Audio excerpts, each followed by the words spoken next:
اعوذ باللہ من الشیطان الرجیم بسم اللہ الرحمن الرحیم لم يكن الذين كفروا من أهل الكتاب والمشركين منفكين حتى تأتيهم البينة ورسول من الله يتلو صحفا مطهرة فيها كتب قيمة۔ اہل کتاب اور مشرکین میں سے جو لوگ کافر تھے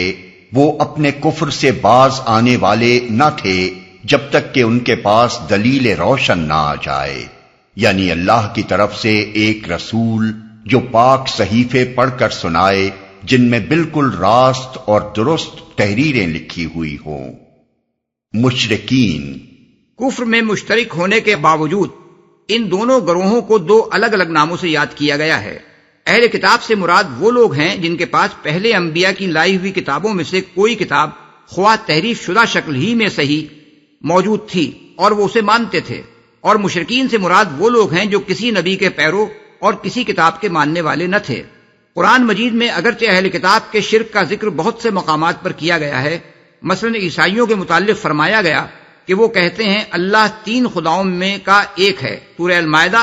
آیت نمبر 73۔ وہ مسیح ہی کو خدا کہتے ہیں، سورہ المائدہ 17۔ وہ مسیح کو خدا کا بیٹا قرار دیتے ہیں، سورہ توبہ آیت نمبر 30۔ اور یہود کے متعلق فرمایا گیا کہ وہ عزیر کو خدا کا بیٹا کہتے ہیں، سورہ توبہ آیت نمبر 30۔ لیکن اس کے باوجود قرآن میں کہیں ان کے لیے مشرک کی اصطلاح استعمال نہیں کی گئی، بلکہ ان کا ذکر اہل کتاب یا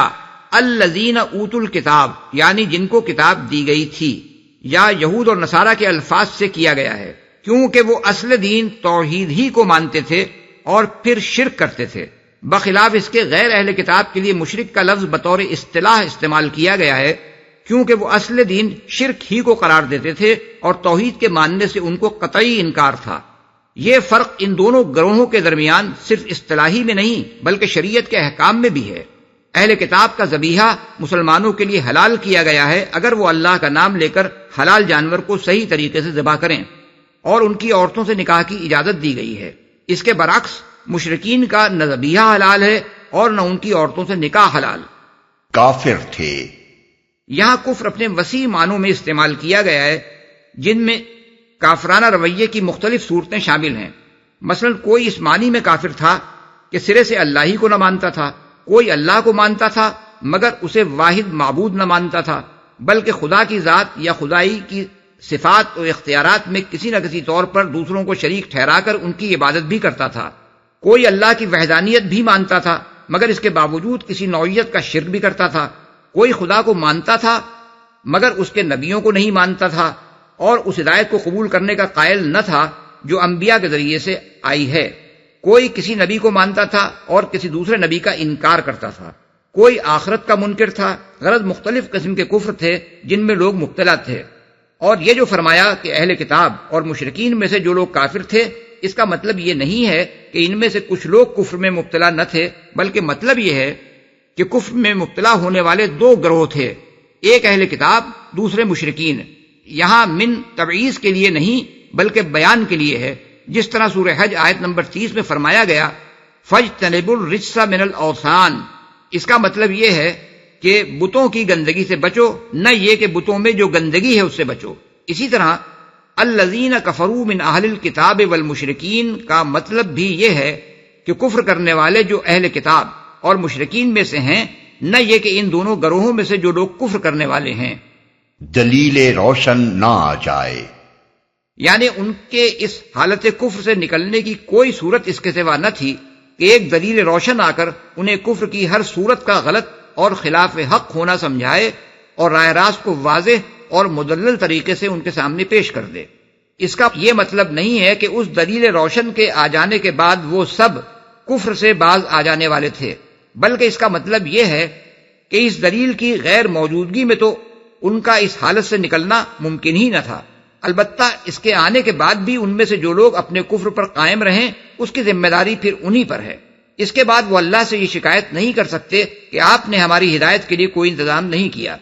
یہ وہی بات ہے جو قرآن مجید میں مختلف مقامات پر مختلف طریقوں سے بیان کی گئی ہے۔ مثلا سورہ نحل میں فرمایا وَعَلَى اللَّهِ قَصْدُ السَّبِيلِ، یعنی سیدھا راستہ بتانا اللہ کے ذمے ہے، آیت نمبر 9۔ سورہ لیل میں فرمایا اِنَّ عَلَيْنَا لَلْهُدَى، یعنی راستہ بتانا ہمارے ذمے ہے، آیت نمبر 12۔ اِنَّا أَوْحَيْنَا إِلَيْكَ كَمَا أَوْحَيْنَا إِلَى نُوحٍ وَالنَّبِيِّينَ مِن بَعْدِهِ رُسُلًا مُبَشِّرِينَ وَمُنذِرِينَ لِئَلَّا يَكُونَ لِلنَّاسِ عَلَى اللَّهِ حُجَّةٌ بَعْدَ الرُّسُلِ، یعنی اے نبی ہم نے تمہاری طرف اسی طرح وہی بھیجی ہے جس طرح نوح اور اس کے بعد کے نبیوں کی طرف بھیجی تھی۔ ان رسولوں کو بشارت دینے والا اور خبردار کرنے والا بنایا گیا تاکہ رسولوں کے بعد لوگوں کے لیے اللہ پر کوئی حجت نہ رہے۔ سورہ نساء آیت نمبر 164 اور 165۔ یا اہل الکتاب قد جاءکم رسولنا یبین لکم علی فترۃ من الرسل ان تقولوا ما جاءنا من بشیر ولا نذیر فقد جاءکم بشیر ونذیر، یعنی اے اہل کتاب تمہارے پاس ہمارا رسول حقیقت واضح کرنے کے لیے رسولوں کا سلسلہ ایک مدت تک بند رہنے کے بعد آ گیا ہے، تاکہ تم یہ نہ کہہ سکو کہ ہمارے پاس نہ کوئی بشارت دینے والا آیا نہ خبردار کرنے والا۔ سو لو اب تمہارے پاس بشارت دینے والا اور خبردار کرنے والا آ گیا۔ سورہ المائدہ آیت نمبر 19۔ رسول، یہاں رسول اللہ صلی اللہ علیہ وسلم کو بذات خود ایک دلیل روشن کہا گیا ہے، اس لیے کہ آپ کی نبوت سے پہلے کی اور بعد کی زندگی آپ کا امی ہونے کے باوجود قرآن جیسی کتاب پیش کرنا آپ کی تعلیم اور صحبت کے اثر سے ایمان لانے والوں کی زندگیوں میں غیر معمولی انقلاب رونما ہو جانا، آپ کا بالکل معقول عقائد، نہایت ستھری عبادات، کمال درجے کے پاکیزہ اخلاق اور انسانی زندگی کے لیے بہترین اصول و احکام کی تعلیم دینا، آپ کے قول اور عمل میں پوری مطابقت کا پایا جانا اور آپ کا ہر قسم کی مزاحمتوں اور مخالفتوں کے مقابلے میں انتہائی اولو العزمی کے ساتھ اپنی دعوت پر ثابت قدم رہنا، یہ ساری باتیں اس بات کی کھلی علامات تھیں کہ آپ اللہ کے رسول ہیں۔ صحیفے پڑھ کر سنائے۔ لغت کے اعتبار سے تو صحیفوں کے معنی ہیں لکھے ہوئے اوراق، لیکن قرآن مجید میں اصطلاحاً یہ لفظ انبیاء علیہم السلام پر نازل ہونے والی کتابوں کے لیے استعمال ہوتا ہے، اور پاک صحیفوں سے مراد ہیں ایسے صحیفے جن میں کسی قسم کے باطل، کسی طرح کی گمراہی و ضلالت اور کسی اخلاقی گندگی کی آمیزش نہ ہو۔ ان الفاظ کی پوری اہمیت اس وقت واضح ہوتی ہے جب انسان قرآن مجید کے مقابلے میں بائبل اور دوسرے مذاہب کی کتابوں کا بھی مطالعہ کرتا ہے اور ان میں صحیح باتوں کے ساتھ ایسی باتیں لکھی ہوئی دیکھتا ہے جو حق و صداقت اور عقل سلیم کے بھی خلاف ہیں اور اخلاقی اعتبار سے بھی بہت گری ہوئی ہیں۔ ان کو پڑھنے کے بعد جب آدمی قرآن کو دیکھتا ہے تو اسے اندازہ ہوتا ہے کہ یہ کتنی پاک اور مطہر کتاب ہے۔ وَمَا تَفَرَّقَ الَّذِينَ أُوتُوا الْكِتَابَ إِلَّا مِن بَعْدِ مَا جَاءَتْهُمُ الْبَيِّنَةُ وَمَا أُمِرُوا إِلَّا لِيَعْبُدُوا اللَّهَ مُخْلِصِينَ لَهُ الدِّينَ حنفاء ويقيموا الصلاة ويؤتوا الزكاة وذلك دين القيمة۔ پہلے جن لوگوں کو کتاب دی گئی تھی ان میں تفرقہ برپا نہیں ہوا مگر اس کے بعد کہ ان کے پاس راہ راست کا بیان واضح آ چکا تھا، اور ان کو اس کے سوا کوئی حلم نہیں دیا گیا تھا کہ اللہ کی بندگی کریں اپنے دین کو اس کے لیے خالص کر کے، بالکل یکسو ہو کر، اور نماز قائم کریں اور زکوٰۃ دیں، یہی نہایت صحیح و درست دین ہے۔ بیان واضح آ چکا تھا، یعنی اس سے پہلے اہل کتاب جو مختلف گمراہیوں میں بھٹک کر بے شمار فرقوں میں بٹ گئے، اس کی وجہ یہ نہ تھی کہ اللہ تعالیٰ نے اپنی طرف سے ان کی رہنمائی کے لیے دلیل روشن بھیجنے میں کوئی کسر اٹھا رکھی تھی، بلکہ یہ روش انہوں نے اللہ کی جانب سے رہنمائی آ جانے کے بعد اختیار کی تھی، اس لیے اپنی گمراہی کے وہ خود ذمہ دار تھے کیونکہ ان پر حجت تمام کی جا چکی تھی۔ اسی طرح اب چونکہ ان کے صحیفے پاک نہیں رہے ہیں اور ان کی کتابیں بالکل راست اور درست تعلیمات پر مشتمل نہیں رہی ہیں، اس لیے اللہ تعالیٰ نے ایک دلیل روشن کی حیثیت سے اپنا ایک رسول بھیج کر اور اس کے ذریعے سے پاک صحیفے بالکل راست اور درست تعلیمات پر مشتمل پیش کر کے ان پر پھر حجت تمام کر دی ہے۔ تاکہ اس کے بعد بھی اگر وہ متفرق رہیں تو اس کی ذمہ داری انہی پر ہو،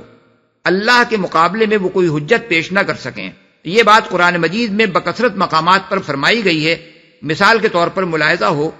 سورہ البقرہ آیات 213 اور 253،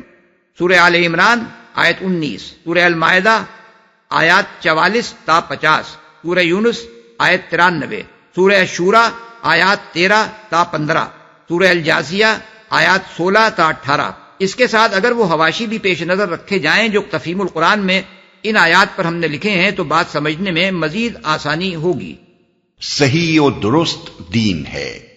یعنی جس دین کو اب محمد صلی اللہ علیہ وسلم پیش کر رہے ہیں، اسی دین کی تعلیم اہل کتاب کو ان کے ہاں آنے والے انبیاء اور ان کے ہاں نازل ہونے والی کتابوں نے دی تھی، اور ان عقائد باطلہ اور اعمال فاسدہ میں سے کسی چیز کا انہیں حکم نہیں دیا گیا تھا جنہیں انہوں نے بعد میں اختیار کر کے مختلف مذاہب بنا ڈالے۔ صحیح اور درست دین ہمیشہ سے یہی رہا ہے کہ خالص اللہ کی بندگی کی جائے، اس کے ساتھ کسی دوسرے کی بندگی کی آمیزش نہ کی جائے، ہر طرف سے رخ پھیر کر انسان صرف ایک اللہ کا پرستار اور تابع فرمان بن جائے، نماز قائم کی جائے اور زکوٰۃ ادا کی جائے۔ اس آیت میں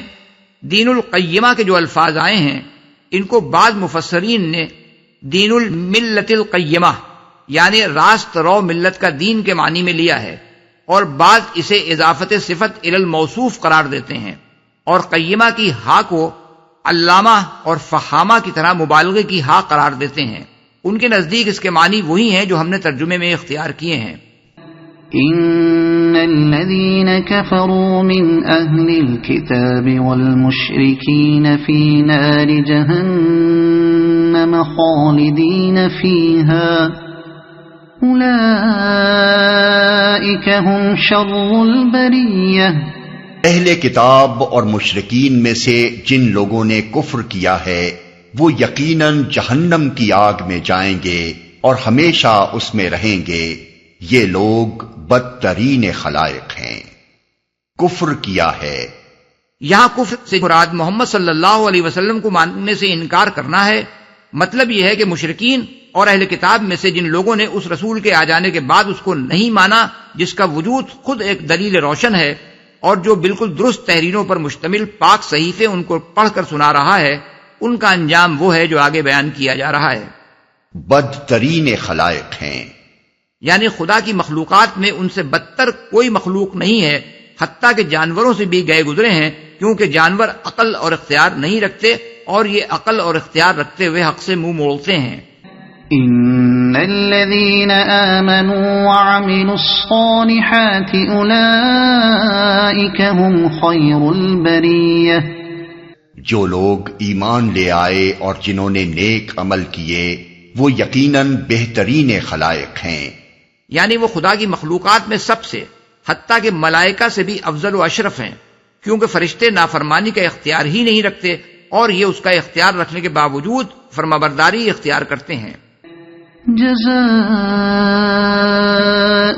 عند ربهم جنات عدن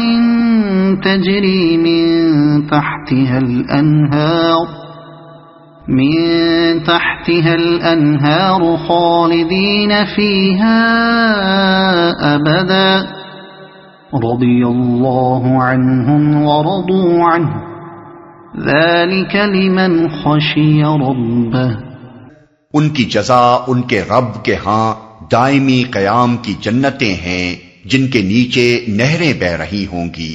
وہ ان میں ہمیشہ ہمیشہ رہیں گے، اللہ ان سے راضی ہوا اور وہ اللہ سے راضی ہوئے۔ یہ کچھ ہے اس شخص کے لیے جس نے اپنے رب کا خوف کیا ہو۔ بالفاظ دیگر جو شخص خدا سے بے خوف اور اس کے مقابلے میں جری و بے باک بن کر نہیں رہا بلکہ دنیا میں قدم قدم پر اس بات سے ڈرتے ہوئے زندگی بسر کرتا رہا کہ کہیں مجھ سے ایسا کوئی کام نہ ہو جائے جو خدا کے ہاں میری پکڑ کا موجب ہو، اس کے لیے خدا کے پاس یہ جزا ہے۔